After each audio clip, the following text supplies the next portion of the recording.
Erik Erikson's theory of psychosocial development is one of the most influential theories in psychology, focusing on the development of personality and psychological skills across 8 stages of life. Each stage represents a crisis or conflict that must be resolved before moving on to the next stage.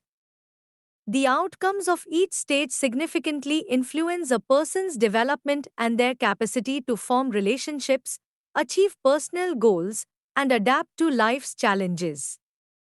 Here's a detailed answer suitable for a 16-mark question. Erikson's theory builds on Freud's psychosexual theory but focuses more on social interactions and their impacts rather than just sexual development. His theory emphasizes how personality develops through social influences and challenges that arise at different stages of life, from infancy to adulthood.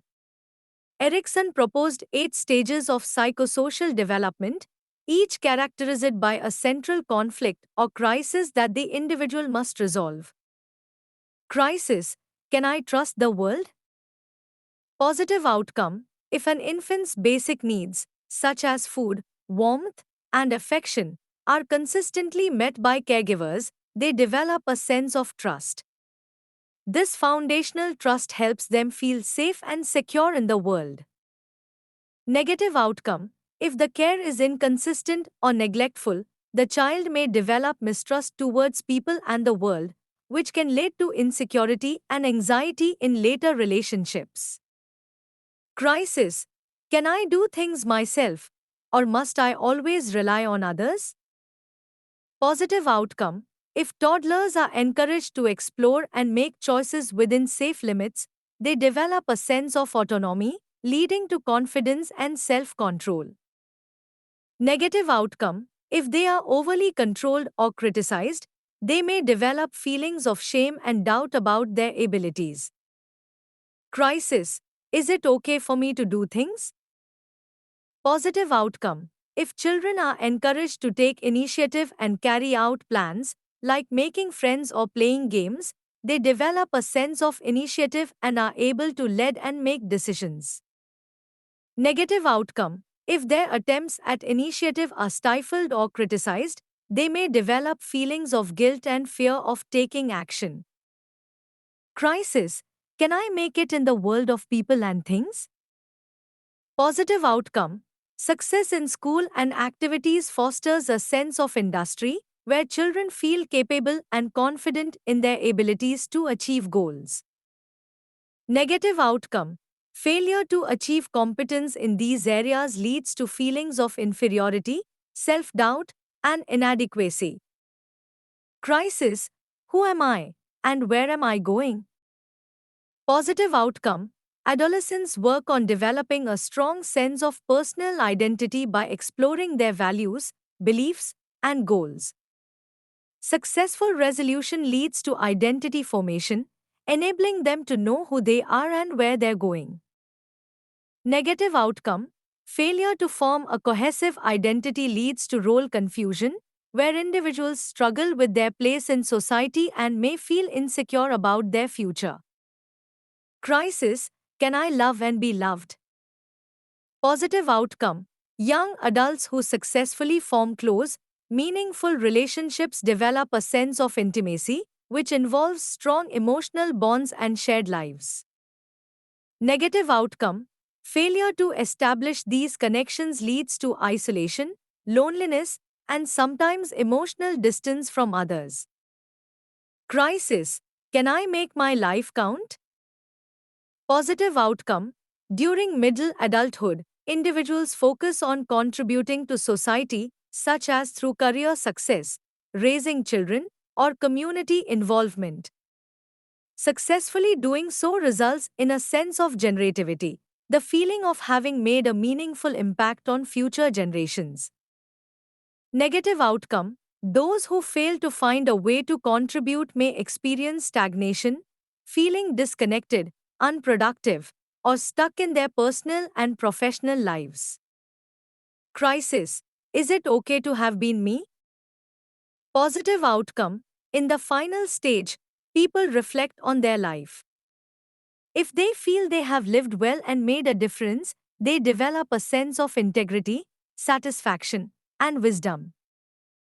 Negative outcome: if they view their life as filled with regrets or unachieved goals, they may experience despair, characterized by bitterness and a fear of death. Lifespan perspective: Erickson's theory is one of the few that looks at development across the entire lifespan, from infancy to old age. Emphasis on social influences: it recognizes the importance of social relationships and cultural context in shaping personality. Practical applications: Erickson's stages provide a useful framework for understanding behavioral changes and challenges in education, parenting, and therapy. Vagueness: some critics argue that the theory lacks specificity about how each stage's crisis is resolved. Cultural bias: the theory may be biased toward Western values, particularly in its focus on individualism during the identity formation stage.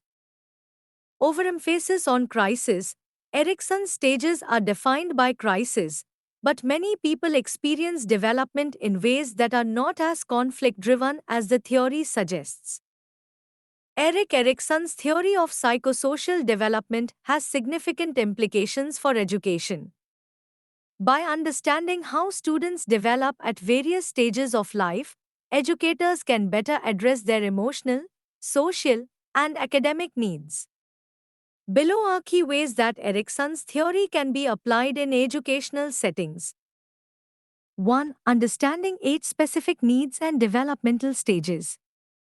Erikson's theory outlines the psychosocial challenges individuals face at different ages. In an educational context, teachers can tailor their approaches to fit the developmental needs of students based on their current stage. This helps in fostering a supportive learning environment. Young children, up to 6 years old, are in critical stages of developing trust, autonomy, and initiative. Teachers should provide a safe, nurturing environment to encourage exploration and self-confidence. Implications: provide consistent routines, offer choices, and encourage creativity. Support students in developing independence by allowing them to take initiative in their learning, e.g., choosing activities or materials. Children between 6 to 12 years are focused on developing a sense of industry through success in school tasks. They are eager to gain competence and master skills. Implications: teachers should emphasize effort and improvement rather than just success. Positive feedback and recognition of achievements help prevent feelings of inferiority. It's important to create a classroom environment where students feel they can succeed and where challenges are seen as opportunities for growth. Adolescents are in the stage of forming their identities. They explore who they are and how they fit into the world, which often involves questioning values, beliefs, and career goals. Implications: schools can offer diverse opportunities for students to explore their interests and talents. Encourage self-expression through activities like writing, art, and discussions. Teachers should be sensitive to students' desire for autonomy while offering guidance as they navigate identity formation. Though, promoting positive social interaction. Erikson's theory emphasizes the role of social interaction in development. In the classroom, positive relationships with peers and teachers are essential for psychosocial growth. Implications: foster collaboration and teamwork through group projects and cooperative learning activities. Create an inclusive classroom environment where students feel valued and accepted, reducing the risk of feelings of isolation or alienation. Teachers should model healthy social behaviors and conflict resolution to help students navigate social challenges. 3. Building a sense of identity. In the identity versus role confusion stage, typically during adolescence, students are trying to figure out who they are. Schools play a crucial role in shaping students' sense of self. Implications: schools can provide a variety of extracurricular activities, electives, and vocational training that allow students to explore different roles and identities. Teachers should also support students' individuality and help them connect their academic work to their personal goals and interests, which aids in identity formation. 4. Encouraging autonomy and responsibility. In the autonomy versus shame and doubt stage, early childhood, and throughout later stages, students benefit from opportunities to exercise independence and responsibility. Implications: allow students to make decisions and choices about their learning, whether through project based learning or by giving them a say in class rules.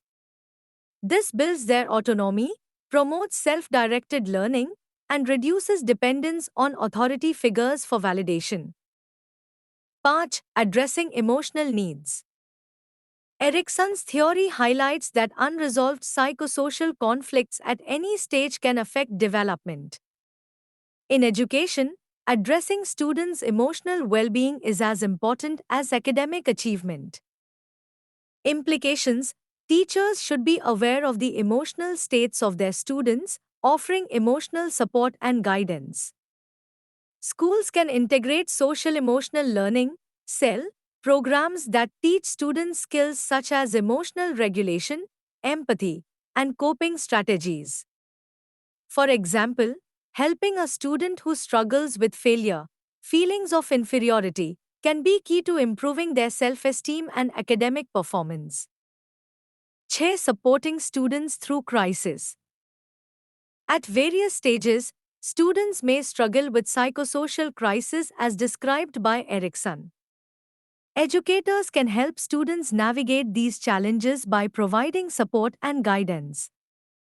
Implications: recognizing that students, especially during adolescence, may face issues such as identity crisis or social pressures, teachers should offer a non-judgmental and understanding atmosphere. Counseling services and mentorship programs in schools can provide additional support to help students resolve these conflicts and move forward in their development. 7. Developing a sense of competence. During the industry versus inferiority stage, students are focused on mastering skills and building competence in their academic and social lives. Implications: teachers should provide opportunities for success through differentiated instruction and ensure that tasks are appropriate to students' skill levels.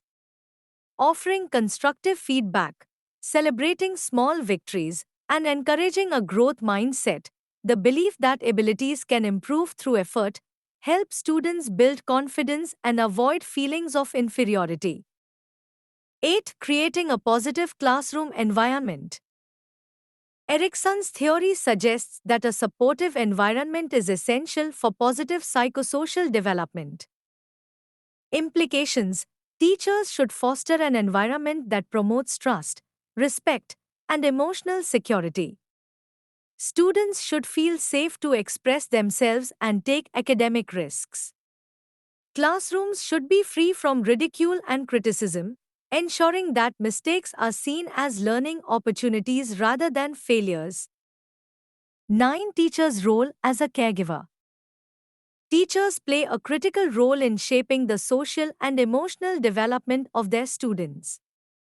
According to Erikson's theory, students' interactions with adults help them navigate the psychosocial stages of development. Implications: teachers should act as role models, providing guidance, support, and encouragement to help students through the psychosocial crisis at each stage. They can help instill a sense of hope, purpose, and competence in students, contributing positively to their overall development. Erik Erikson's theory of psychosocial development remains an influential framework for understanding human growth. Each stage builds upon the successful completion of the previous one, with unresolved crises potentially leading to challenges in later stages. While some aspects of his theory may have limitations, it offers valuable insights into the importance of social relationships and identity throughout life. Understanding these stages can help in many professional fields, including education, counseling, and healthcare, as they provide a roadmap to understanding human behavior.